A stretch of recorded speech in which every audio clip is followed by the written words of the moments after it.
Olá, boa noite. Hoje nessa transmissão nós vamos tratar do assunto qual é o sentido da vida. Sejam bem-vindos. Esperada 20 horas a gente começa, ok?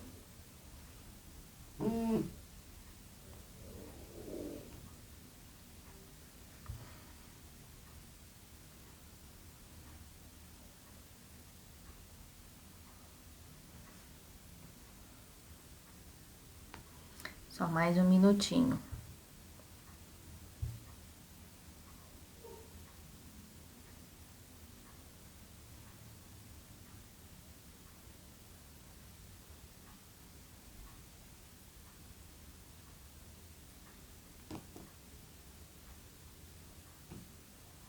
Bom, aqui no meu relógio já deu 8 horas, né?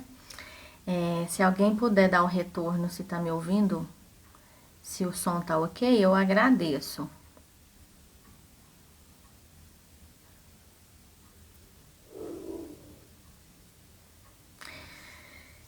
Então vamos lá.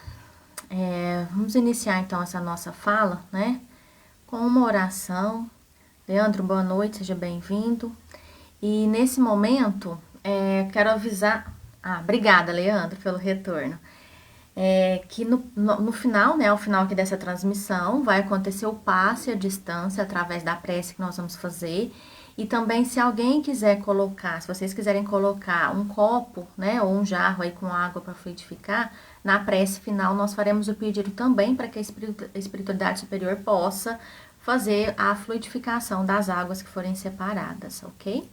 Então, nesse momento que nós possamos fechar os nossos olhos, abrir os olhos da nossa alma, abrir os nossos sentimentos, para agradecer a Deus, nosso Pai maior, ao nosso divino amigo Mestre Jesus, por todas as bênçãos, por todos os amparos, por todos os desafios que nós conseguimos vencer diariamente na nossa vida. Mestre Jesus, nós nos colocamos à disposição nesse momento, as nossas vibrações positivas, as nossas energias, para que possam ser utilizadas da forma que for necessário. Que o Senhor possa facilitar em nós o entendimento da lição que nós vamos estudar na noite de hoje e fique conosco, Senhor Jesus, hoje e sempre, que assim seja. Então, meus irmãos, boa noite a todos. Hoje nós vamos tratar do assunto qual é o sentido da vida.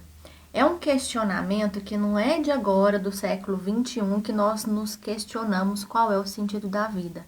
É um questionamento que vem, que nos acompanha desde que nós tivemos ali, à medida que nós vamos desenvolvendo a nossa consciência, esse questionamento ele nos acompanha.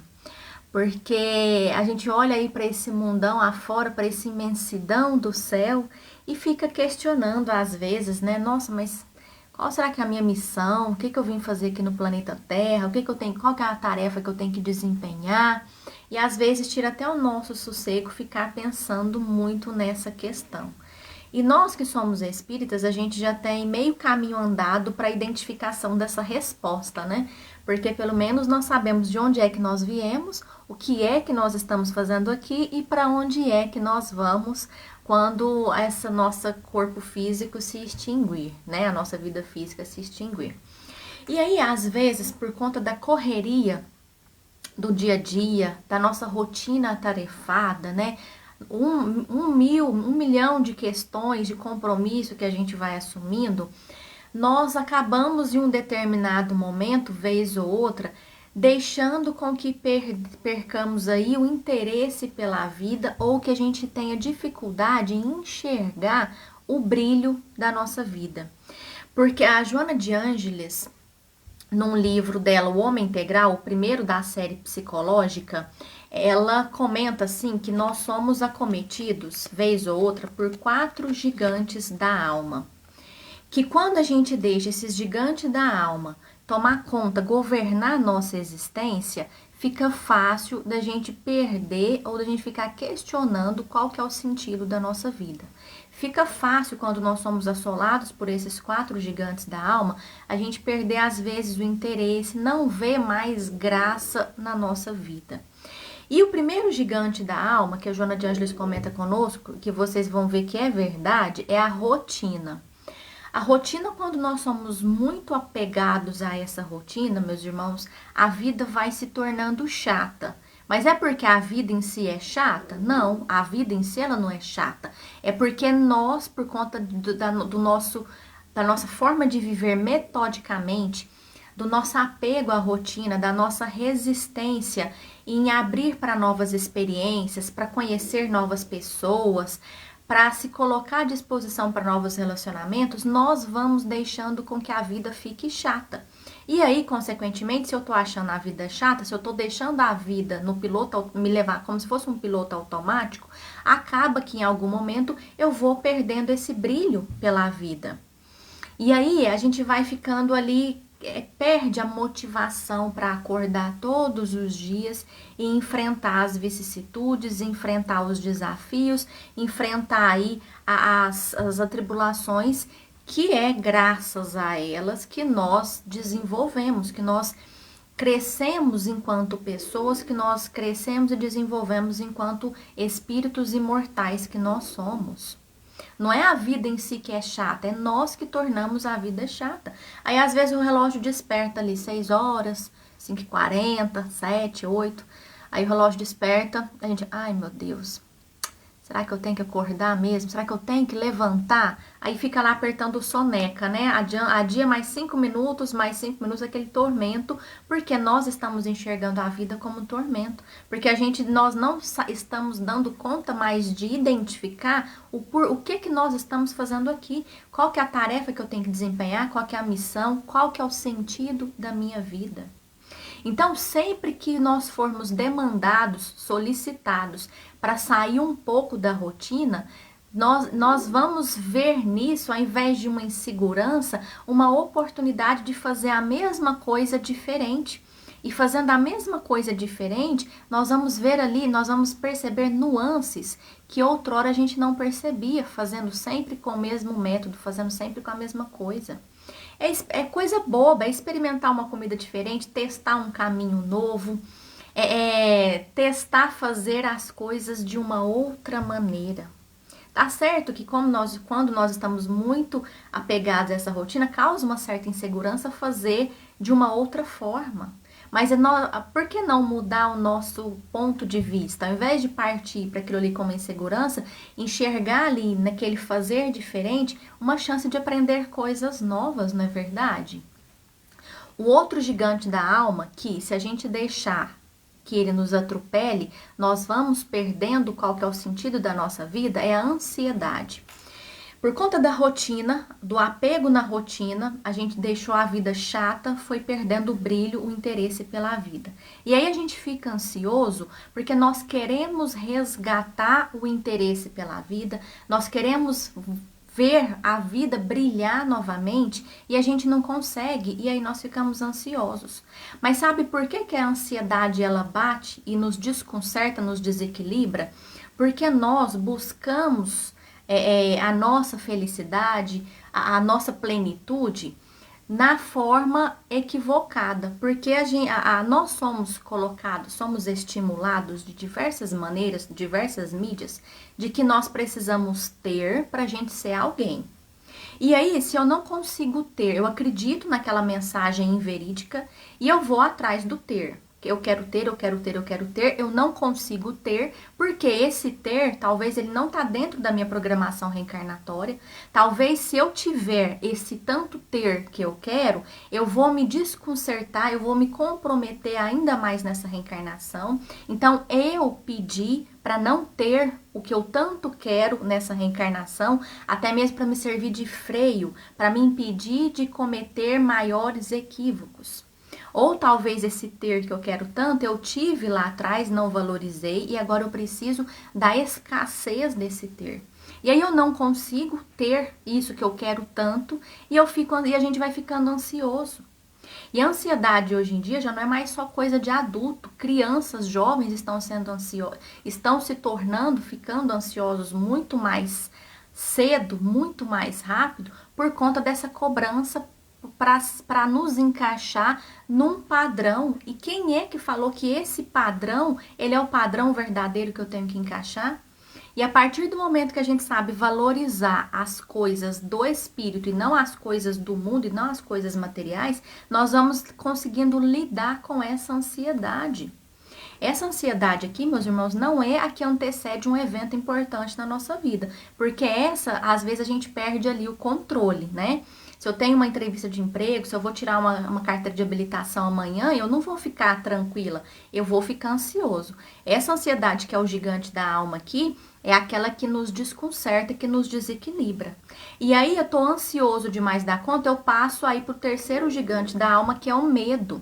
O medo das pessoas, medo do outro enxergar que eu perdi o interesse pela vida, medo do outro enxergar que eu não tenho a capacidade para resgatar o interesse, para resgatar o brilho pela vida.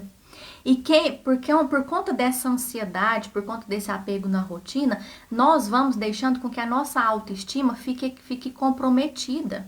Porque eu não enxergo que eu sou capaz. Eu tô só sendo cobrado, eu me permito, na verdade, ser cobrado, que a gente vai esquecendo de valorizar as nossas pequenas vitórias, que a gente vai esquecendo de valorizar, de identificar, de enxergar as virtudes que nós já desenvolvemos. Ora, quantas reencarnações que nós já tivemos, e será que nessas diversas reencarnações a gente não aprendeu nada, não desenvolveu nenhuma virtude? Nós estaríamos muito acomodados para que isso não acontecesse, não é verdade? Então, aí a gente fica com medo do outro enxergar essa minha incapacidade. E quem é?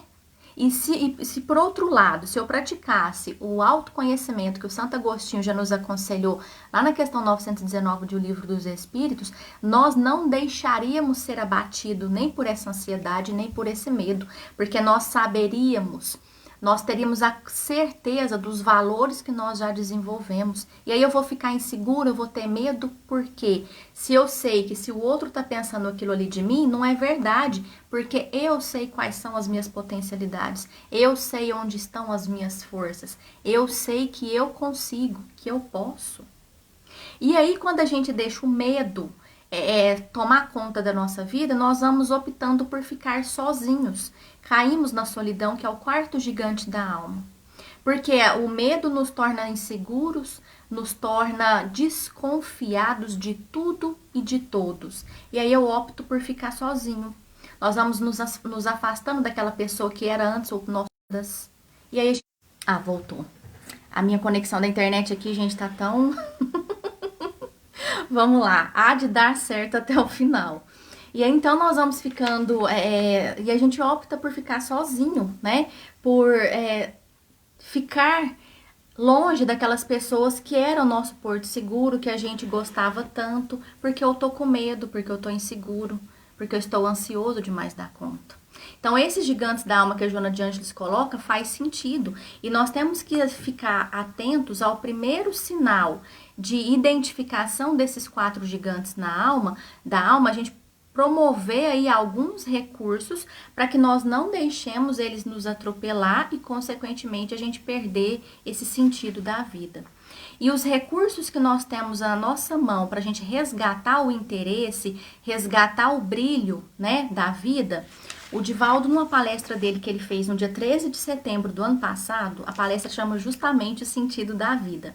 Ele levantou, baseado depois na leitura do livro do Viktor Frankl, 14 itens, na verdade são 19 itens, mas eu vou falar aqui de 14, que quando praticados faz com que a gente identifique qual que é o sentido da nossa vida e faz com que a gente retorne aquele interesse, retorne o brilho pela vida, aquela vontade de viver.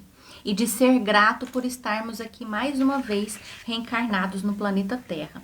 O primeiro item para a gente identificar ou resgatar o sentido da vida é ser amável.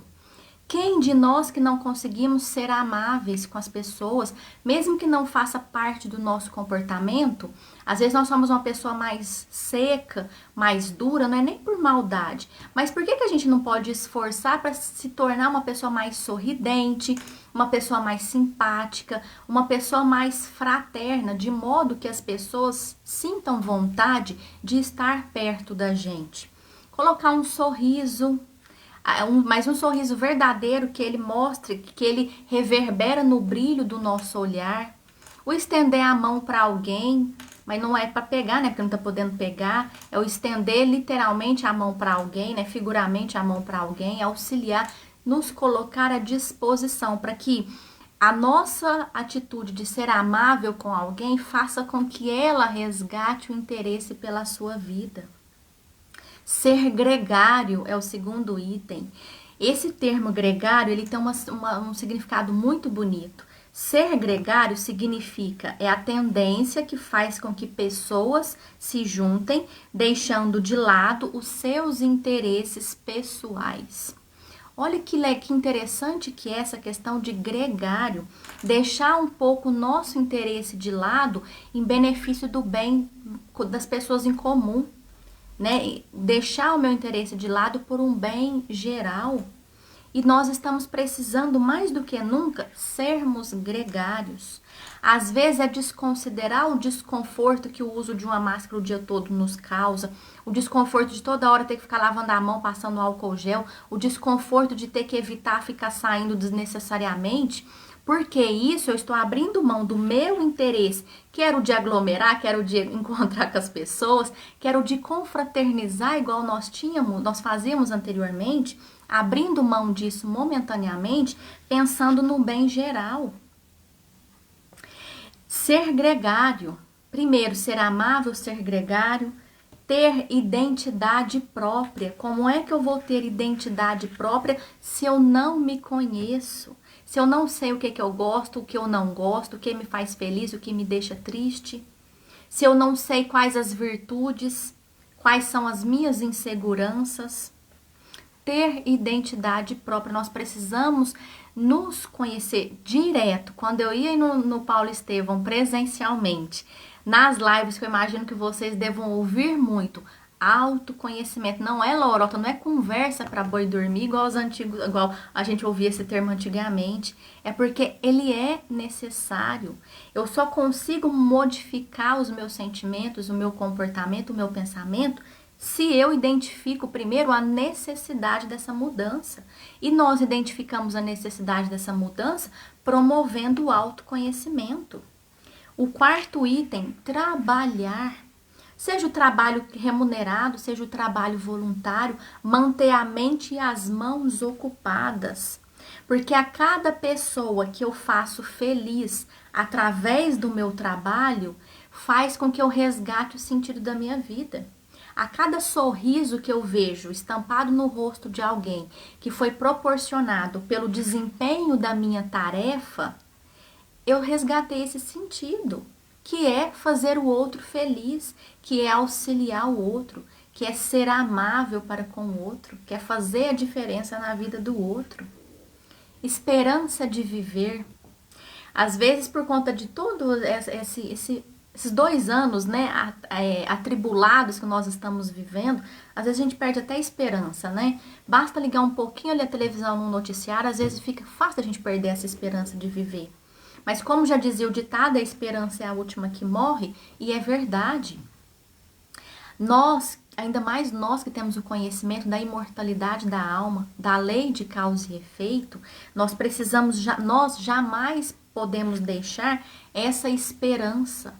Porque nós sabemos que dias melhores virão, já dizia a música do Jota Quest. Dias melhores virão. Ora, tem que ter uma recompensa. Todos esses desafios, todas essas provações que nós vivemos diariamente, perda de pessoas queridas, desemprego, miséria, doença, tem que ter uma esperança de dias melhores após passarmos por todas essas situações com a resignação, com a confiança nos desígnios de Deus. Então, manter sempre a esperança de viver. O sexto item, enxergar beleza nas obras de Deus. Quantas vezes que a gente não para ver ali a beleza de uma flor. Aqui em casa, na varanda ali de fora, eu não sei o nome das plantinhas, mas é aquelas que sempre vem lembrancinha, sabe? De casamento, de aniversário, que coloca na mesa. E as florzinhas dela é aquelas pontinhos miudinhos, eu não sei qual que é o nome. E aí a gente colocou ali num vaso maior, tipo uma floreira, 3 pezinhos. Uma vermelha, uma amarela e uma cor-de-rosa.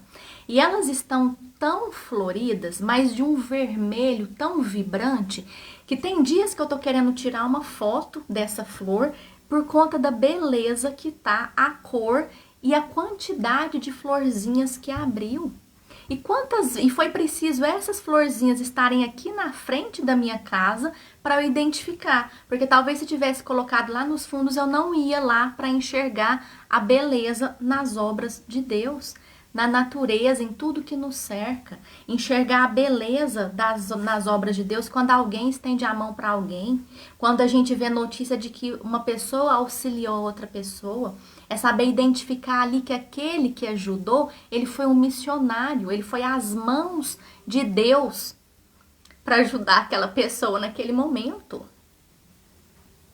Não tomar atalhos é o 7º item. Porque se a gente resolve tomar atalhos para a resolução das nossas questões, nós não vamos aprender igual nós aprenderíamos se eu fosse até o final da estrada.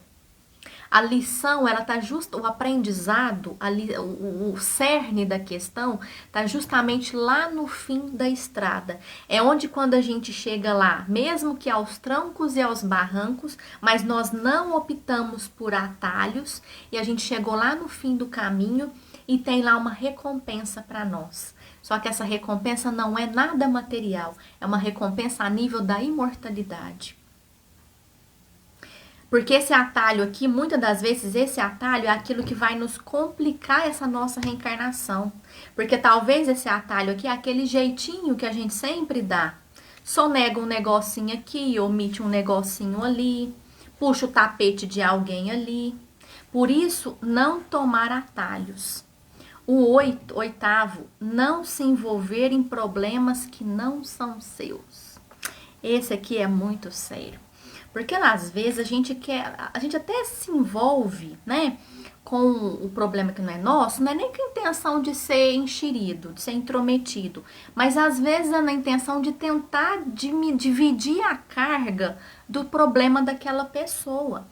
Só que mesmo a nossa intenção sendo positiva, quando a gente tem essa atitude de querer dividir ou de pegar toda a carga do problema do outro para nós estamos tirando do outro a oportunidade dele crescer, a oportunidade dele desenvolver.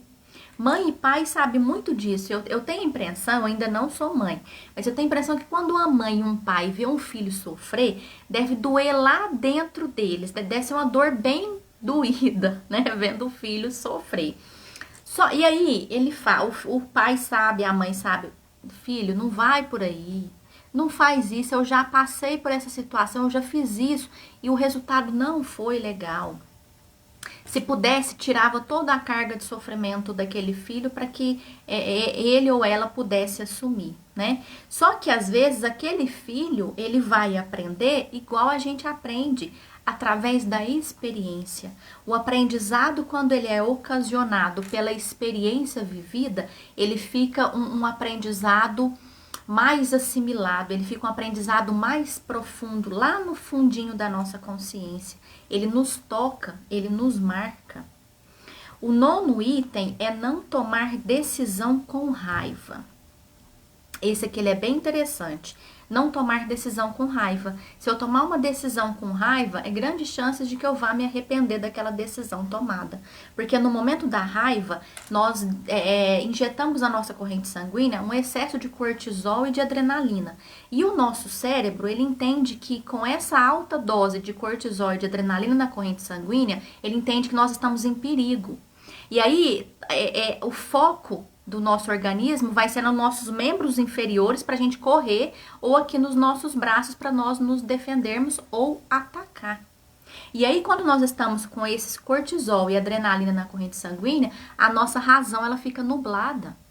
Eu não tenho condição de tomar uma decisão pautada pela razão. E aí é onde haverá grandes chances da gente vir a arrepender daquela decisão tomada, motivada por essa raiva.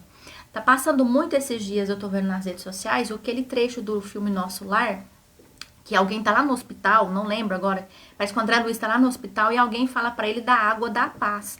Que no momento de raiva, ao invés de a gente falar qualquer coisa, para não se arrepender depois, coloca ali o golinho de água na boca e fica com aquele golinho de água na boca até passar a raiva. E depois joga a água fora, porque a gente também não pode beber, porque aquela água ali tá envolta em vibrações negativas, né? O item 10 é seja simpático, ajude, ama, estabeleça uma meta. Estabelecer uma meta. É o conselho do Divaldo para que a gente resgate o sentido da nossa vida. Porque senão a gente cai no piloto automático, cai lá na vida chata que a gente falou no início. Ah, eu tenho que acordar mesmo? Para que eu vou acordar? Eu não sei nem para que eu tenho que despertar, não sei nem para que eu tenho que acordar agora. Então, quando a gente estabelece uma meta, nós estamos direcionando as nossas energias, a nossa inteligência, o nosso sentimento para o alcance daquela meta que nós estabelecemos. O item 11 é vida abundante no caminho da caridade. Meus irmãos, caridade, né? Já dizia o Chico Xavier que fora da caridade, aliás, lá no Evangelho, fora da caridade não há salvação. E é verdade. Nesses momentos que nós estamos vivendo, no primeiro momento, essa caridade aqui, ela é também a caridade de assistencialismo. Porque quantas pessoas estão passando fome? Então, nós precisamos sim levar a cesta básica para aquele ali forrar o seu estômago. Vai entrar o frio, a gente precisa sim levar o cobertor para aquele ali que não tem nada com que se aquecer. Levar a sede, um copo de água para quem está com sede. Mas nós não esqueçamos também da verdadeira caridade, que é aquela da modificação nossa, da modificação dos nossos sentimentos, que é a caridade conforme Jesus entendia, benevolência, indulgência e o perdão. Nós precisamos nos esforçar para essa caridade. A caridade de assistencialismo, sim, e a caridade moral também, que é aquela que vai promover a modificação. É através dessa caridade moral que nós vamos nos desenvolver, que nós estaremos aptos para pleitear moradas em mundos mais elevados, né? O item 12º, já está acabando aqui na lista, é o sentido da imortalidade, de sermos úteis, estabelecer as bases de uma vida interior. Quando nós temos esse sentido da imortalidade bem gravado na nossa consciência, as nossas tomadas de decisão são mirando, tendo o objetivo a satisfação, a recompensa a nível espiritual e não a recompensa a nível moral, a nível material. Porque quando a gente quer ser feliz, cujo resultado é apenas a nossa satisfação material, meus irmãos, grande chance da gente estar buscando a felicidade equivocada, né? A 13ª é encontrar Jesus, cristificar-se, nos esforçar para colocar em prática tudo aquilo que Jesus exemplificou. Ai, Daniela, é tão difícil.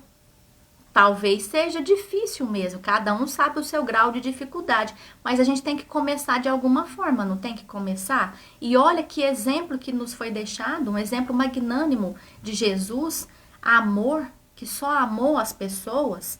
E o último item da lista, permanecer fiel ao amor de Deus. Jamais nos deixar desanimar, jamais nos deixar questionar o que Deus preparou para nós. Jamais questionar a justiça das leis de Deus e manter a confiança sempre. Porque conforme Joana de Ângeles já nos disse no livro Momentos de Meditação, o verdadeiro sentido da vida, meus irmãos, é a experiência do amor. O amor que doa e que liberta, que renuncia e que faz feliz, que edifica espalhando esperança e bênçãos. Então, o sentido da nossa vida é amar da forma que nós entendemos que seja esse amor. Se o amor é amparar alguém, eu estou amando. Se o amor, que eu entendo, é o respeito, é respeitar alguém, eu estou amando. Se eu entendo o amor como levar a cesta básica para quem está precisando, eu estou amando. Se eu entendo que o amor é amparar os animaizinhos abandonados, eu estou amando. Cada um ama na condição que tem. Jesus jamais nos censura e jamais vai exigir de nós algo que está além das nossas condições. Então, meus irmãos, foi isso que eu me propus a trazer aqui para essa transmissão da noite de hoje. Eu espero ter contribuído para que nós possamos refletir, né? E resgatar o sentido da nossa vida. A gente não tem que ficar preocupado, nossa, eu não construí nenhum orfanato, nenhum hospital, não tem nem condição monetária para isso, mas a nossa missão, o sentido da nossa vida, tá com aqueles nossos parentes, tá com aqueles que dividem o lar conosco, aqueles que dividem o mesmo sobrenome que o nosso, que são da nossa família, que está no nosso convívio mais próximo. O sentido da nossa vida é sermos cidadãos de bem, cumpridores dos nossos deveres, sermos cristãos, né? Então, muito obrigada pela presença de todos. Nesse momento, agora nós vamos pedir, né, aos respectivos espíritos protetores de cada um dos nossos lares aqui representados, de posse aí das águas que foram colocadas desde o início, né? Nós vamos pedir então que os nossos espíritos protetores possam nesse momento derramar sobre cada um de nós fluidos benéficos que vá de encontro a cada uma das nossas necessidades, sejam necessidades físicas, necessidades espirituais, que nós possamos, Senhor Jesus, durante a libertação do nosso espírito, agora através do sono, sermos levados para locais onde nós possamos aprender e possamos também auxiliar. Muito obrigada por tudo, Senhor Jesus, que as águas que estão nas nossas casas possam receber também os fluidos necessários para o nosso refazimento. Fique sempre conosco, hoje e sempre, graças a Deus. Então, meus irmãos, muito obrigada mais uma vez, que nós possamos colocar sempre o nosso coração, as nossas mãos à disposição de Jesus para sermos trabalhadores da sua seara. Muito obrigada, fiquemos todos na paz do nosso divino amigo Mestre Jesus. Tchauzinho, até uma próxima.